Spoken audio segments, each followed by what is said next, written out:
bring in John Hilsenrath from the Wall Street Journal, chief economics correspondent, because, John, I know you're watching these numbers all the time. This is a bit of a shocker for me because this is I let a little time go by before I looked back at what the market's pricing in here. April, the market's not pricing in a rate hike till April next year?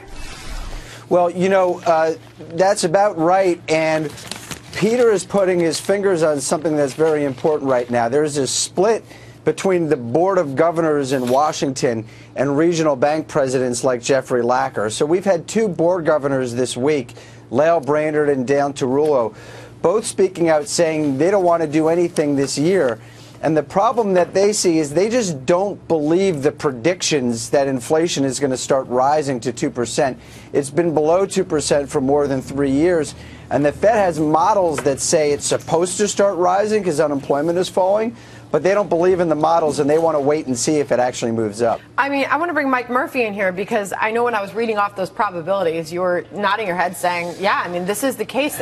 The market's not pricing in a rate hike this year. In fact, at the next meeting, it's a 2% likelihood. Yeah, and I feel like for the first time since we've had this zero interest rate policy, I feel like the Fed is actually behind the ball a little bit here. And I noticed John's take on the Fed following what he's been saying recently. And, John, I'd like you to comment on this.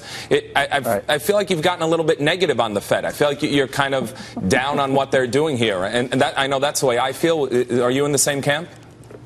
Yeah, I'm just trying to call it as I see it. I think there are times when people aren't understanding what they're saying or doing, and maybe when I explain it, it sounds like I'm explaining for them. But, I'm trying to call it as I see it. And, the problem that I think they have right now is they're really confused. I think I write this in a commentary in our newsletter this morning. A lot of people, if they don't move this year, a lot of people are going to say they don't have conviction, they don't have a spine. I think the problem here is that they don't have a model. They keep getting it wrong when they try to estimate how the economy is going to do. They were predicting 1 year ago that core inflation would be near 2% right now. It's actually near 1%. The problem and what's holding them back is that they're not sure what comes next.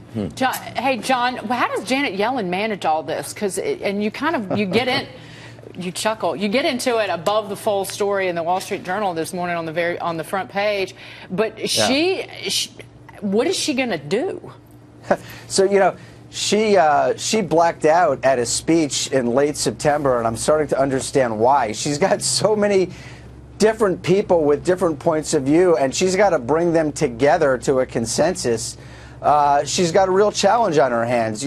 She said herself just a few weeks ago she expects to move interest rates up later this year. But I think what it comes down to is, are the data going to cooperate? And the reason we have that story in the paper today is that when you look at the data that have come out since she spoke in late September, they haven't been cooperating. We got a soft jobs report. We got retail sales data, which were so-so, and we got another batch of inflation data, in this case wholesale inflation data, which are still negative. So the Fed says it's data dependent, and that's really all they have to hang their hat on right now because, like I say, their models aren't working very well for making predictions about where the economy is going to go. And by the way, this news on Walmart doesn't help at all either, right? When you look at the condition of the economy, and here they're saying that sales are going to be flat this year. They're going to actually lose $15 billion. That announcement, though, is actually inflationary, John, because it's related to them raising wages over the next year. Yeah, that was an interesting part of it. That did catch my attention. But, the other part that catches my attention is that Walmart customers should be the ones benefiting right now from gas prices being so low.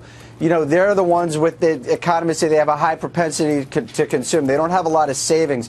When gas prices fall, a low-income consumer tends to spend that money. And if Walmart isn't seeing it, it's hard to see where else we're going to see it. Good point. All right, John Hilsenrath, thank you. Okay, thank you. All right.